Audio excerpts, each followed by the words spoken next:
I believe that what we are experiencing right now, Danny, is an information or a knowledge arbitrage. Yeah. And so people just do not yet understand how Bitcoin is different and why it is the ultimate store of value and the ultimate debasement asset.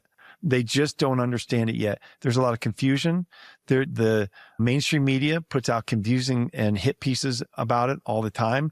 They commingle it with all the other cryptocurrencies and they just call them all the same thing. And so I have friends who say, oh yeah, I own that. I own Bitcoin. I own the Solana one. And they just don't get it. And it's okay. It's not their fault.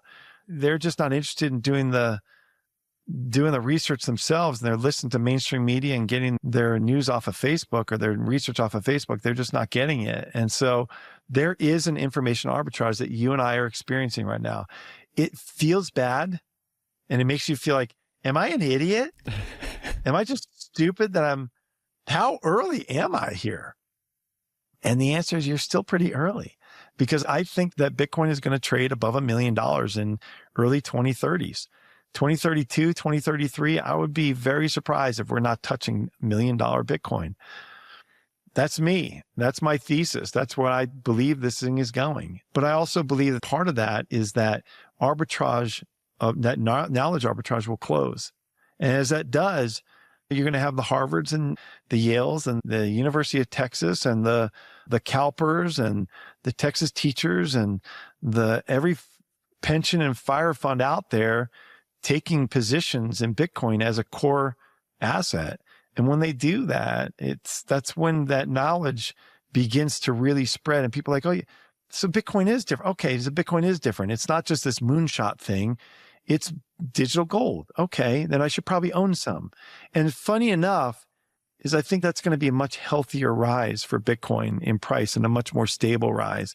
It's not going to be this massive volatile thing. It's going to be like people are, oh, I get it. Okay, I get it. Oh, okay, I understand now. I understand how it's different. And then we'll feel vindicated and we'll look like we're 143 years old when we're just in our 50s or in your case, 30s. This, right now, is what a knowledge arbitrage feels like in real time. A knowledge arbitrage means the price is moving before the understanding has caught up. It means some people are looking at Bitcoin through the lens of money, history, incentives, and math, while most people simply aren't. Most people still see Bitcoin as a trade, a tech stock, a fad, a speculative asset, or just another dumb crypto thing. They're not asking what fundamental problem it fixes.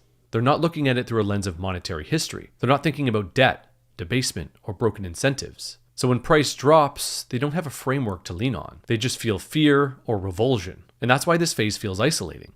Because when you don't understand what Bitcoin is, drawdowns like this don't feel like failure, they feel like friction. They feel like the gap between price discovery and understanding being worked out. Understanding always lags price. And it lags the most when price is falling. At tops, everyone thinks they understand Bitcoin. At bottoms, almost no one does. That's not an accident.